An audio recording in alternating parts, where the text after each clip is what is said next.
Mak Rempit, kalau ada duit, datanglah event 14 bulan ni. Main dia kan? Apa dia? Mak Rempit. Iyalah. Kau ingat kau siapa? Wah, Fadazri bro. Lu pada Yazdi, lu tahu Mak Rempit berapa ramai kau? Takkan lu nak panggil geng badai gua. Bedai, tapi Lu ingat- lu oi, ingat- Mak Rempit. lu ingat- lu- Oi, Mak Rempit. Hei, Mak Rempit. Lu ingat mak kereta tak ada tangan, tak ada kaki ke? Habis tu ingat apa? Hamba empat roda kami apa? Dua tayar ingat apa? Apa?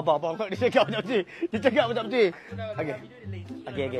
Abang saya, mak rempit ke, mak kereta ke, mak motor ke, tak kisah. 14 hari bulan kita ada event pemotoran, Trail Motorsport Day 2.0 yang akan berlangsung dekat Dataran Merdeka. Nampak poster? Dan hari seterusnya 15 Jun 2025 kita akan berjumpa dengan semua mak-mak kereta. Dah, Sat. Aku tak ada kereta. Macam mana nak kira ni? Han tak ada kereta jadi mak rempit je lah. Geng, Mak Rempit tak payah pergi. Biar tak payah pergi. Bodoh. Tak payah pergi. Biar tak payah pergi. Habis hari tu aku tak rempit ke baru? Itulah cakap Mak Rempit tak payah pergi. Biar Mak Kereta je pergi. Weh ayat awak.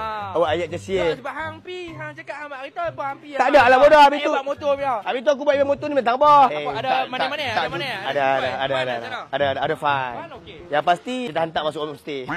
Ada. Okay guys, saya pun main motor juga asalnya. Asalnya sebelum ni bawa motor pula motor juga, sama je kita. Tak ada perbezaan pun. Tak ada dia orang kata apa kalau mak kereta ni kasta tinggi, mak motor kasta rendah. Tak boleh kata juga. Motor tu lah cakap bawa tu. Tak boleh bawa motor. Tak puas hati abang. Bila nak main kat mana? Okey, tak apa. Aku tahu motor. Semua yang legend semua motor hang, bukan motor aku.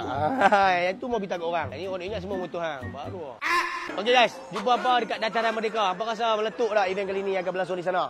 Cuba hadir kat ruang komen. Tak kita nak sembang lagi kat sana. Sana nak function macam mana? Takut tak ada minum. Hang nak lagu nak trip, aku lagu nak rave kat sana. Hang beritahu kat dalam konten ni, beritahu je. Ni diam-diam. Okey. Cut lah video ni, angkat.